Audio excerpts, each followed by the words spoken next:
Bonjour, Gilles ici pour Ciné Techno. Je vous parle du Blu-ray de Nani. Le film de Nikiatu Jusu est distribué par Criterion et met en vedette Anna Diop, Cinqua Walls et Michel Monaghan, sorti en magasin le 31 octobre 2023. Aïcha est une immigrante sénégalaise qui travaille comme nounou afin d'amasser assez d'argent pour faire venir son garçon à New York. Sa nouvelle employeuse a cependant quelques problèmes à respecter ses paiements et Aïcha commence à avoir des visions terrifiantes.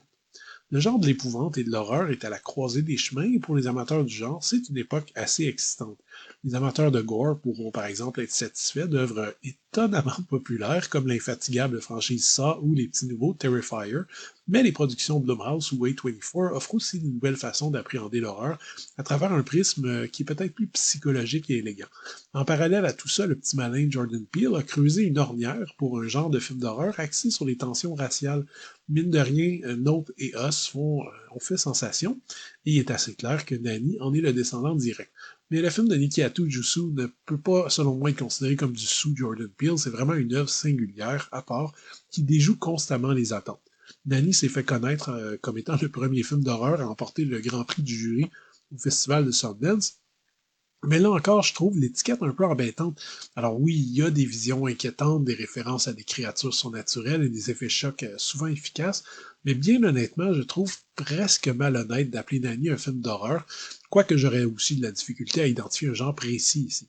Il y a du drame social, de la satire, du fantastique, de l'horreur, oui, et de la poésie, et tout ça additionné d'une bonne dose de symbolisme et de folklore africain. Le cocktail est détonnant et magnifiquement mis en image grâce à une photographie soignée, extrêmement esthétisante aux couleurs chatoyantes. Ce premier long métrage de Nikiatu Jusu frappe donc assez fort. Son héroïne est très attachante et campée avec une force rare par Anna Diop qui brille ici. On retrouve dans Nani un paquet de scènes qui disent beaucoup par les seuls regards et les silences, ce que j'adore personnellement.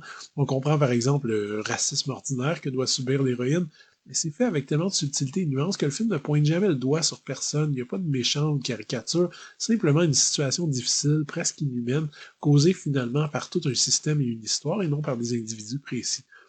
Euh, Maintenant, je dois aussi admettre qu'à force de multiplier les idées et les thèmes, souvent très très riches, presque lourds, Nani perd un petit peu son spectateur, du moins au premier visionnement.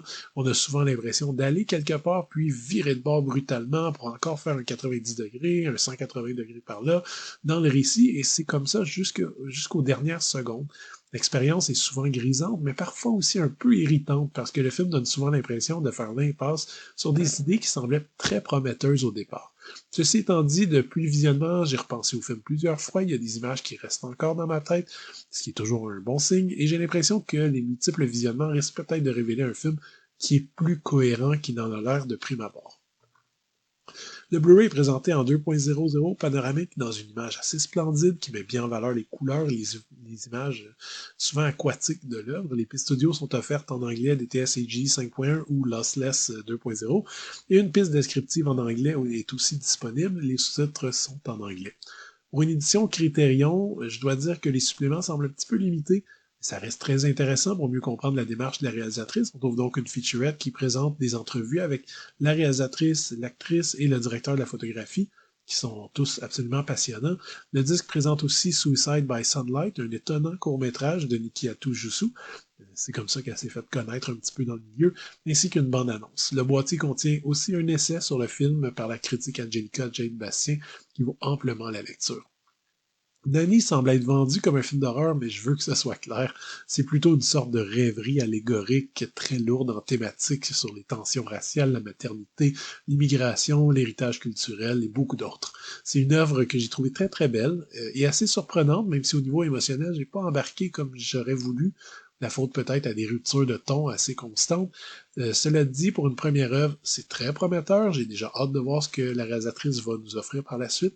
Cette édition de Criterion est excellente, malgré des suppléments finalement un peu limités. C'était Gilles, merci, bon visionnement.